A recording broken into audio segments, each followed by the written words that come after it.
दिल्ली शराब घोटाले को लेकर अरविंद केजरीवाल आज कोर्ट में बड़ा खुलासा करेंगे। केजरीवाल की पत्नी सुनीता केजरीवाल ने वीडियो संदेश में यह दावा किया है।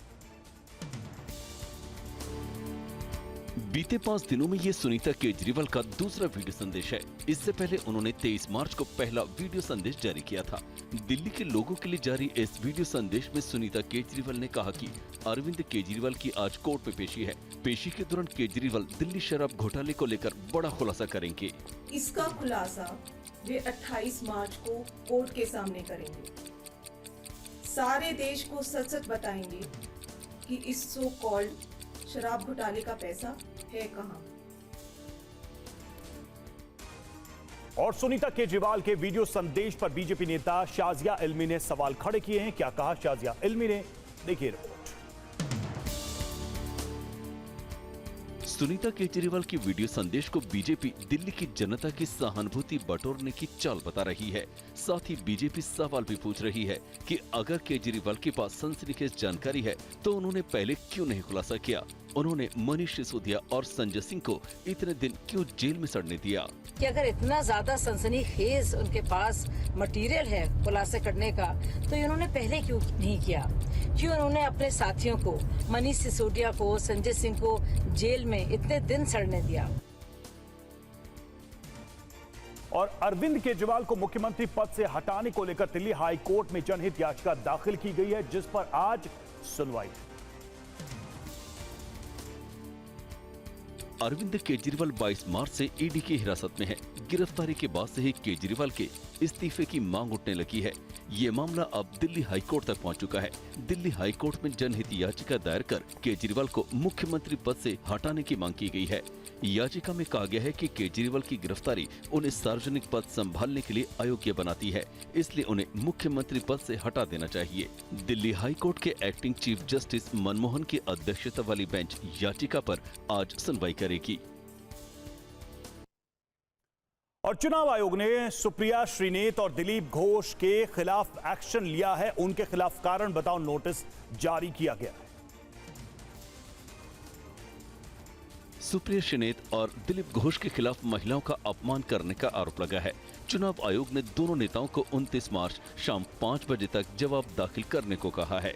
चुनाव आयोग ने सुप्रिया श्रीनेत और दिलीप घोष को जारी नोटिस में कहा है कि किसी उम्मीदवार के निजी जीवन पर आपत्तिजनक और खराब टिप्पणी करना आचार संहिता का उल्लंघन है। नोटिस में कहा गया है कि सुप्रिया श्रीनेत और दिलीप घोष की टिप्पणी चुनाव आयोग के दिशा निर्देशों के खिलाफ है। आयोग ने दोनों नेताओं के खिलाफ कारण बताओ नोटिस जारी करके जवाब मांगा है। और बिहार में इंडिया गठबंधन में कांग्रेस और आरजेडी के बीच सीट शेयरिंग का फॉर्मूला तय हो गया है। पटना में आज सीटों का ऐलान होगा।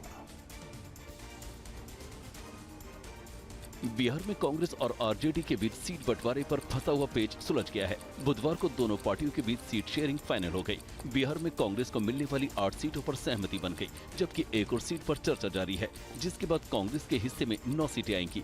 कांग्रेस के हिस्से में जो सीटें आ सकती हैं उनमें कटिहार, किशनगंज, भागलपुर, समस्तीपुर, मुजफ्फरपुर, बेतिया, पटना साहिब, सासाराम सीटें शामिल हैं।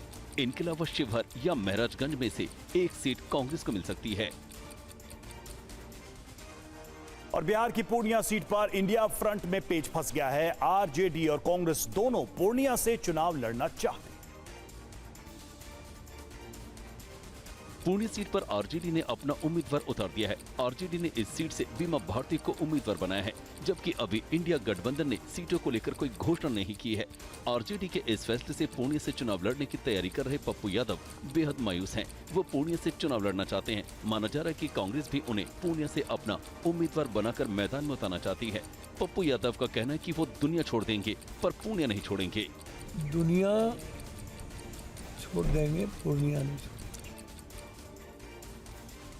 और बिहार में इंडिया गठबंधन में कांग्रेस और आरजेडी के बीच सीट शेयरिंग का फॉर्मूला तय हो गया है और आज इन सीटों का ऐलान होगा। वहीं दूसरी तरफ लोकसभा चुनाव के लिए चंडीगढ़ में कांग्रेस कार्यकर्ताओं की बैठक बुलाई गई है। बैठक में कार्यकर्ता आपस में भिड़ गए। वरिष्ठ कांग्रेस नेता राजीव शुक्ला, हिमाचल प्रदेश के मुख्यमंत्री सुखविंदर सिंह सुक्खू और पूर्व केंद्रीय मंत्री पवन बंसल कांग्रेस कार्यकर्ताओं के साथ बैठक करने चंडीगढ़ के कांग्रेस दफ्तर पहुंचे थे। बैठक में लोकसभा चुनाव की तैयारी पर चर्चा होनी थी, लेकिन इसी दौरान पवन बंसल और चंडीगढ़ प्रदेश कांग्रेस के अध्यक्ष HS लकी के समर्थक एक दूसरे के खिलाफ नारेबाजी करने लगे। बात इतनी बढ़ गई कि कांग्रेस कार्यकर्ता आपस में भिड़ गए और आपस में धक्का मुक्की करने लगे। हंगामा इतना बढ़ गया कि पुलिस को बीच बचाव करना पड़ा। और पंजाब में आम आदमी पार्टी के प्रवक्ता मालविंदर सिंह कंग ने जालंधर के सांसद सुशील कुमार रिंकू और विधायक शीतल अंगुराल के बीजेपी में शामिल होने पर क्या कहा, आइए देखते हैं। आज देश की जो पॉलिटिक्स है उसमें दो तरीके के लोग हैं। एक तरफ वो लोग हैं जो भाजपा की तानाशाही के खिलाफ झुकते नहीं हैं, डरते नहीं हैं। आपने देखा अरविंद केजरीवाल जी ने समझौता नहीं किया, उनको जेल में डाल दिया। अगर अजीत पवार होते तो वो भी दूध के धुले होते। एक तरफ सुशील रिंकू और ये बाकी जितने भी लोग हैं, शीतल अंगुराल जैसे, वो लोग हैं जो बिकाऊ माल है, जो जिनका रेट भाजपा लगा देती है और भाजपा के डर के कारण वो बिक जाते हैं। और लोकसभा चुनाव को लेकर एनडीए में महाराष्ट्र की 48 लोकसभा सीटों पर सीट शेयरिंग को लेकर आज ऐलान हो सकता है। महाराष्ट्र के डिप्टी सीएम अजित पवार ने दावा किया है, आज महाराष्ट्र की सभी 48 सीटों पर महायुति की तस्वीर साफ हो जाएगी। 28 तारखेला आमच्या तिघांची आणि आमच्या मित्र पक्षांची महायुतीची प्रेस आहे, त्याच्यामध्ये संपूर्ण चित्र काय झालेलं आहे ते स्पष्टपणे तुम्हाला सांगितलं जाईल। बीजेपी ने महाराष्ट्र की 24 सीट पर उम्मीदवारों के नाम का ऐलान कर दिया है। सूत्रों की माने तो बीजेपी महाराष्ट्र में 28 सीटों पर चुनाव लड़ेगी। शिवसेना शिंदे गुट के हिस्से में 14 और एनसीपी अजित पवार गुट के हिस्से में 5 सीटें आ सकती हैं। राष्ट्रीय समाज पक्ष परभणी सीट से अपना उम्मीदवार उतार सकता है। और महाराष्ट्र में महाविकास आघाड़ी में सीट शेयरिंग को लेकर पेच फंसा हुआ है। शिवसेना उद्धव गुट के 17 सीटों पर प्रत्याशियों के नाम के ऐलान के बाद कांग्रेस और एनसीपी शरद गुट ने नाराजगी जाहिर की। एक और महाराष्ट्र में एनडीए में सीट शेयरिंग का फॉर्मूला तय हो गया है, जबकि महाविकास आघाड़ी में महाभारत जारी है, जहां सीट बंटवारे से पहले ही शिवसेना उद्धव गुट ने 17 सीटों पर अपने उम्मीदवारों की घोषणा कर दी है, जिसके बाद कांग्रेस और एनसीपी शरद पवार गुट में भी नाराजगी जताई है। मुंबई की 6 सीटों में से 5 सीटों पर शिवसेना लड़ेगी और 1 सीट खैरात की तरह कांग्रेस के लिए छोड़ दी गई। यह पूरा जो फैसला है कांग्रेस पार्टी को मुंबई में दफन करने वाला फैसला है। और क्या अभिनेता गोविंदा एक बार फिर लोकसभा चुनाव लड़ेंगे? शिवसेना शिंदे गुट के मुंबई उत्तर पश्चिम लोकसभा सीट से उम्मीदवार हो सकते हैं। बॉलीवुड के मशहूर अभिनेता गोविंदा लोकसभा चुनाव 2024 के साथ अपनी दूसरी सियासी पारी का आगाज कर सकते हैं। सूत्रों के मुताबिक शिवसेना शिंदे गुट इस मुंबई उत्तर पश्चिम लोकसभा सीट से गोविंदा को चुनाव मैदान में उतार सकता है। माना जा रहा है कि इसे लेकर ही शिवसेना एकनाथ शिंदे गुट के प्रवक्ता और पूर्व विधायक कृष्णा हेगड़े ने अभिनेता गोविंदा से मुलाकात की। हफ्ते की शुरुआत में गोविंदा ने महाराष्ट्र के मुख्यमंत्री शिंदे से मुलाकात की थी। उद्धव गुट ने इस सीट पर अमोल कार्तिकर को उम्मीदवार बनाया है। और मुरादाबाद के बाद रामपुर लोकसभा सीट पर भी समाजवादी पार्टी में घमासान जारी है। इसे लेकर बीजेपी ने एसपी पर तंज भी कसा है। एसपी प्रत्याशी मौलाना मुहिबुल्लाह नदवी ने जहां नामांकन के बाद कहा कि मैं अखिलेश यादव के आदेश पर आया हूं, वहीं आजम के करीबी आसिम राजा और जिला पंचायत अध्यक्ष रहे अब्दुल सलाम ने भी पर्चा भरा है। बीजेपी ने इस पर चुटकी ली है। कंफ्यूजन ही कंफ्यूजन है, सॉल्यूशन का पता नहीं। ये गाना आजकल समाजवादी पार्टी के भीतर बहुत गुनगुनाया जा रहा है, क्योंकि समाजवादी पार्टी में कौन प्रत्याशी है, कौन अधिकृत प्रत्याशी जिसको नॉमिनेशन दिया है, जिसको अखिलेश यादव जी का आशीर्वाद है, ये तय नहीं हो पा रहा है। हर प्रत्याशी ये दावा कर रहा है कि वही समाजवादी पार्टी का अधिकृत प्रत्याशी है। और बीजेपी ने 2 लोकसभा सीटों पर उम्मीदवारों के नाम का ऐलान किया है। बीजेपी की बुधवार को जारी की गई 7वीं लिस्ट में कर्नाटक की चित्रदुर्ग सीट से गोविंद करजोल को प्रत्याशी घोषित किया गया है, जबकि महाराष्ट्र के अमरावती से मौजूदा निर्दलीय सांसद नवनीत राणा को उम्मीदवार बनाया है। जो लोगों की सेवा करेगा उसके पीछे भारतीय जनता पार्टी और हमारे देश के प्राइम मिनिस्टर जी खड़े रहेंगे। इनका दिल से मैं बहुत बहुत धन्यवाद करती हूँ। बीजेपी ने लोकसभा चुनाव के पहले 13 राज्यों में 18 बीजेपी नेताओं को चुनाव प्रभारी और सह प्रभारी के पद पर नियुक्त किया गया है। और लोकसभा चुनाव के लिए कांग्रेस ने उम्मीदवारों की 8वीं लिस्ट जारी कर दी है। लिस्ट में 14 उम्मीदवारों के नाम हैं। कांग्रेस ने मध्य प्रदेश में गुना से राव यादवेंद्र सिंह को टिकट दिया है। विदिशा से कांग्रेस ने प्रताप भानु शर्मा को मैदान में उतारा है। कांग्रेस ने डॉली शर्मा को यूपी के गाजियाबाद से उम्मीदवार बनाया है। सीतापुर से नकुल दुबे को टिकट मिला है। शिवराम वाल्मीकि को बुलंदशहर से मैदान में उतारा गया है। वीरेंद्र चौधरी को महराजगंज से उम्मीदवार बनाया गया है। झारखंड के खूंटी से कालीचरण मुंडा को कांग्रेस ने टिकट दिया है। हजारीबाग सीट से जयप्रकाश पटेल को उम्मीदवार बनाया गया है। लोहरदगा से सुखदेव भगत कांग्रेस के टिकट पर मैदान में है। और कोयंबटूर सीट से बीजेपी के लोकसभा उम्मीदवार के अन्नामलाई ने नामांकन भरने के बाद जीत का भरोसा जताया और कहा कि गठबंधन सरकारों से देश का कोई फायदा नहीं हुआ। तमिलनाडु बीजेपी के प्रदेश अध्यक्ष और कोयंबटूर सीट से लोकसभा चुनाव के लिए उम्मीदवार के अन्नामलाई ने चुनाव प्रचार के दौरान कार्यकर्ताओं की एक बैठक में हिस्सा लिया। कार्यकर्ताओं को संबोधित करते हुए उन्होंने कहा कि हमने सभी गठबंधन सरकारें देखी हैं। भारत में किसी भी गठबंधन सरकार का कोई फायदा नहीं है। हमें ये नहीं भूलना चाहिए कि 2004 कैसा था। वे केवल लूटने के लिए सत्ता में आए थे। इससे पहले बुधवार दोपहर के अन्नामलाई ने तमिलनाडु में 19 अप्रैल को होने वाले लोकसभा चुनाव के लिए अपना नामांकन दाखिल कर दिया। और पश्चिम बंगाल की कृष्णनगर सीट से बीजेपी उम्मीदवार अमृता रॉय ने रॉय से फोन पर बातचीत के दौरान ऐसा वादा कर दिया जो चुनाव के नतीजों पर बड़ा असर डाल सकता है।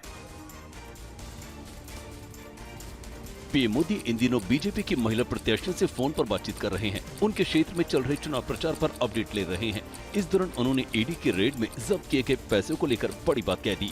तो आप पब्लिक में जरूर बताइए कि मोदी जी से मेरी फोन पर बात हुई है और उन्होंने कहा है कि बंगाल के लोग विश्वास करें कि जो 3000 करोड़ रुपए ईडी ने अटैच किया हुआ है वो 3000 करोड़ रुपया गरीबों का पैसा है बंगाल के, और वो उनको वापस देने के लिए कोई न कोई रास्ता मैं खोजूंगा। ये जरूर बताइए आप लोगों को। और टीएमसी नेता महुआ मोइत्रा और कारोबारी दर्शन हीरानंदानी को ईडी ने आज पूछताछ के लिए तलब किया है। ईडी ने विदेशी मुद्रा प्रबंध अधिनियम यानी फेमा उल्लंघन के मामले में पूछताछ के लिए तृणमूल कांग्रेस नेता महुआ मोइत्रा और कारोबारी दर्शन हीरानंदानी को समन जारी कर आज तलब किया है। महुआ को इससे पहले भी ईडी पूछताछ के लिए बुला चुकी है। महुआ को तीसरा समन कैश फॉर क्वेरी मामले में उनके कोलकाता वाले घर पर छापेमारी के बाद आया है। महुआ मोइत्रा को रिश्वत लेकर सवाल पूछने के मामले में दिसंबर में लोकसभा से निष्कासित कर दिया गया था। उन्हें उनकी पार्टी ने लोकसभा चुनाव में पश्चिम बंगाल की कृष्णनगर सीट से फिर से उम्मीदवार बनाया है। और नारदा स्टिंग केस में सीबीआई ने मैथ्यू सैमुअल को फिर पूछताछ के लिए तलब किया। सैमुअल ने सीबीआई के नोटिस का जवाब भी दिया है। पश्चिम बंगाल के नारद स्टिंग ऑपरेशन मामले में सीबीआई ने फिर मैथ्यू सैमुअल को पूछताछ के लिए तलब किया है। उन्हें 4 अप्रैल को यहां निजाम पैलेस स्थित केंद्रीय जांच एजेंसी के कार्यालय आने को कहा गया है।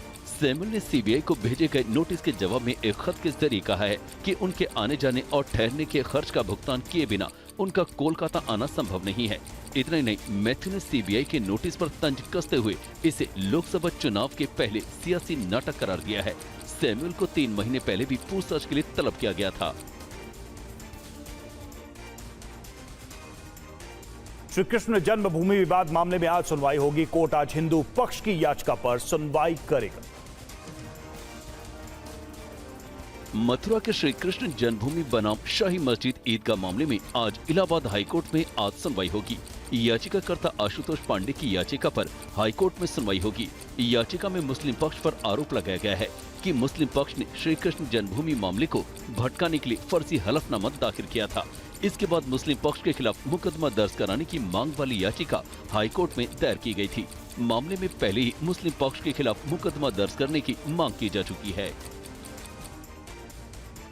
और यूपी की राजधानी लखनऊ से आग के कहर की तस्वीरें सामने आई हैं। फिलहाल आग पर काबू पा लिया गया है। लखनऊ में बुधवार देर रात आग के कहर की तस्वीरें सामने आई हैं।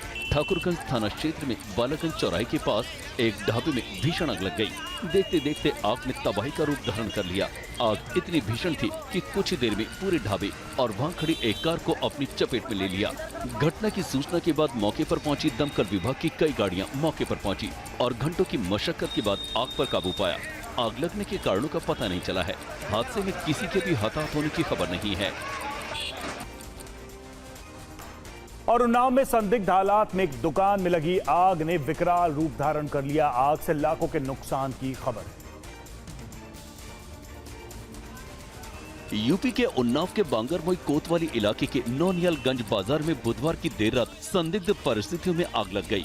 कपड़े की दुकान में लगी आग ने बाजार में कई दुकानों को चपेट में ले लिया, जिससे कई दुकानों में रखा लाखों रुपए का माल जलकर राख के ढेर में तब्दील हो गया। सूचना मिलने पर घटना पर पहुंची पुलिस और दमकल कर्मियों ने घंटों मशक्कत कर किसी तरह आग पर काबू पाया। आग बुझाने के बाद पुलिस ने राहत की सांस ली। दुकानों में आग लगने से दुकानदार नुकसान का आंकलन नहीं कर सके। पुलिस आग लगने के कारणों का पता लगाने में जुटी है। और अजमेर में चेकिंग के दौरान 2 किलोग्राम से ज्यादा सोना और नकद पकड़ा गया। पुलिस ने आचार संहिता के दौरान चेकिंग में ये बरामदगी की है। राजस्थान के अजमेर में चेकिंग के दौरान 2 किलोग्राम से ज्यादा सोने के जेवर और 1,72,000 रुपए कैश जब्त किया गया है। पूछताछ में आरोपी शख्स से संतोषजनक जवाब न मिलने पर पुलिस ने जब्त सामान को इनकम टैक्स विभाग के हवाले कर दिया है। इसके बाद आगे की कार्रवाई आयकर विभाग ही करेगा।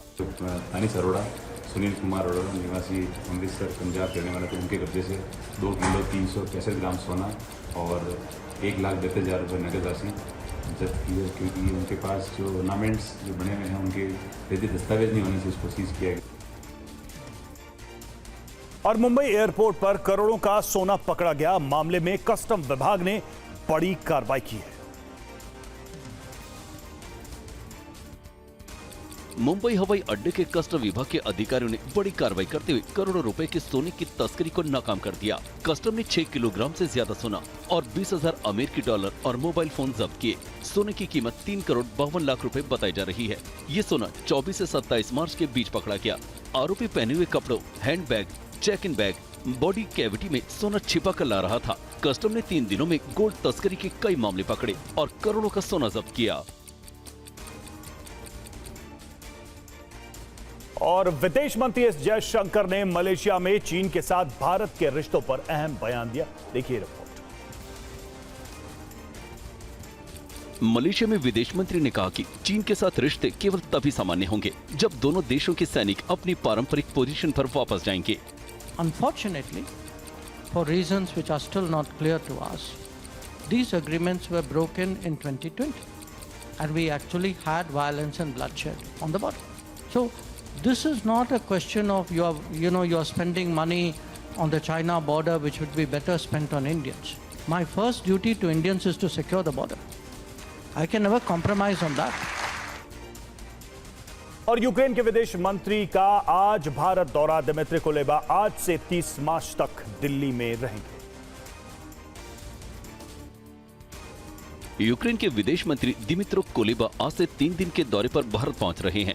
रूस यूक्रेन में जारी युद्ध के बीच पहली बार यूक्रेन के विदेश मंत्री का भारत दौरा हो रहा है। अपने दौरे में यूक्रेन के विदेश मंत्री जयशंकर और डिप्टी एनएसए से मुलाकात करेंगे। उनकी ये यात्रा विदेश मंत्री एस जयशंकर के निमंत्रण पर हो रही है। इस यात्रा में कुलेबा का पीएम मोदी से मुलाकात का कार्यक्रम नहीं है। दौरे से पहले कुलेबा ने कहा कि मेरी यात्रा से भारत और यूक्रेन के रिश्ते और मजबूत होंगे। कुलेबा राजघाट पर महात्मा गांधी को श्रद्धांजलि देंगे। और रूस के राष्ट्रपति व्लादिमीर पुतिन की एक ऐसी तस्वीर सामने आई है जो ये बता रही है कि पुतिन कुछ बड़ा करने वाले हैं। व्लादिमीर पुतिन सेना के अधिकारियों से जहां मिल रहे हैं वो रूस का सीक्रेट मिलिट्री बेस है। मिलिट्री बेस पर पहुंचते ही पुतिन ने सबसे लड़ाकू हेलीकॉप्टर का निरीक्षण किया। ये रूस का सबसे खतरनाक फाइटर हेलीकॉप्टर है। इसके बाद पुतिन उस सीक्रेट अड्डे पर पहुंचे जहां बेहद घातक और खतरनाक मिसाइलें रखी गई हैं। पुतिन ने मिसाइलों का जायजा लिया। मिसाइलों का जायजा लेने के बाद पुतिन एक बार फिर फाइटर हेलीकॉप्टर के पास पहुंचे। इस बार पुतिन हेलीकॉप्टर के अंदर की पायलट की सीट पर बैठ गए और हेलीकॉप्टर से उड़ान भरी। और यूरोप के देश स्लोवाकिया में जबरदस्त प्रदर्शन चल रहा है। सरकार के एक फैसले से नाराज लोग सड़कों पर उतर गए। स्लोवाकिया की सरकार एक नया कानून बना रही है। नए कानून लागू होने के बाद स्लोवाकिया के सरकारी रेडियो और टेलीविजन का अस्तित्व खत्म हो जाएगा। उसकी जगह एक नया संगठन ले लेगा। नए संगठन के सदस्यों का चुनाव सरकार और संसद करेगी। चुने गए सदस्य संगठन के निदेशक का चयन करेंगे। काउंसिल को बिना कोई कारण बताए निदेशक को बर्खास्त करने का अधिकार होगा। इस फैसले के खिलाफ लोगों में भारी गुस्सा है। लोगों का कहना है कि ऐसा करके सरकार मीडिया पर पूरा कंट्रोल हासिल करना चाहती है। लोगों को लगता है कि सरकार मीडिया पर कंट्रोल करके खबरों को सेंसर करने की कोशिश करेगी। और लोकसभा चुनाव के दूसरे चरण का नामांकन आज से शुरू हो रहा है। नामांकन प्रक्रिया कब तक चलेगी और दूसरे चरण में कितनी सीटों पर वोट डाले जाएंगे, देखिए इस रिपोर्ट। दूसरे चरण की अधिसूचना आज जारी होगी, जिसके बाद नामांकन प्रक्रिया शुरू हो जाएगी। उम्मीदवार 4 अप्रैल तक पर्चा भर सकेंगे। 5 अप्रैल को नामांकन पत्रों की जांच की जाएगी। उम्मीदवार 6 अप्रैल तक नाम वापस ले सकेंगे। दूसरे चरण के लिए 26 अप्रैल को मतदान होगा।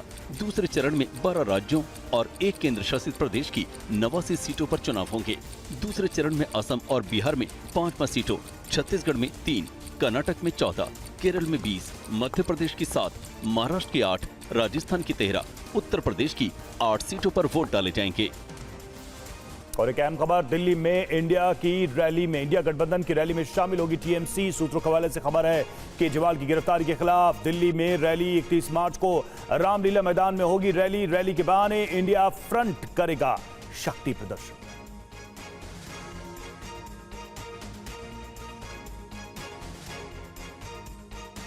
ममता बनर्जी शामिल होंगी रैली में। 31 मार्च को रामलीला मैदान में रैली होनी है इंडिया फ्रंट की। इस रैली में ममता बनर्जी शामिल होंगी। रैली के बहाने इंडिया गठबंधन का शक्ति प्रदर्शन। और लखनऊ से एक बड़ी खबर मिल रही है। लखनऊ के ठाकुरगंज इलाके में भीषण आग लगी है। होटल में लगी आग से लाखों का सामान खाक हो गया है। काफी मशक्कत के बाद आग पर काबू पाया गया है। और ये देखिए तस्वीर आपको दिखा रहे हैं। होटल में आग लग गई है, लाखों का सामान जलकर खाक हो गया। जानकारी ऐसे मिल रही है आग ने विकराल रूप ले लिया। और देखिए कैसे आसपास के इलाकों में भी आग फैलती हुई नजर आ रही है। लखनऊ के एक होटल में अचानक आग लग गई और आग लगने से अफरा तफरी का माहौल।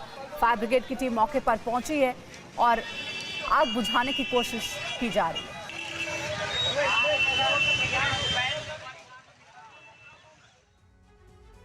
और वहीं लखनऊ के अलावा उन्नाव और मुंबई तक आग से हाहाकार मचा हुआ है। उन्नाव में एक दुकान में संदिग्ध आग लग गई, फिर 12 से ज्यादा दुकानें आग की चपेट में आ गई। उधर मुंबई की बात करें तो मलाड में एक सिनेमा हॉल के कंपाउंड में जबरदस्त आग लग गई। तीनों ही जगह काफी मशक्कत के बाद आग पर काबू पा लिया गया है। 3 तस्वीरें आपको दिखा रहे हैं। लखनऊ, उन्नाव और मुंबई की तस्वीर है। तीनों जगहों से आग लगने की घटना सामने आई है और आग की वजह से काफी नुकसान भी हुआ है। फायर ब्रिगेड की टीम मशक्कत कर रही है आग पर काबू पाने के लिए।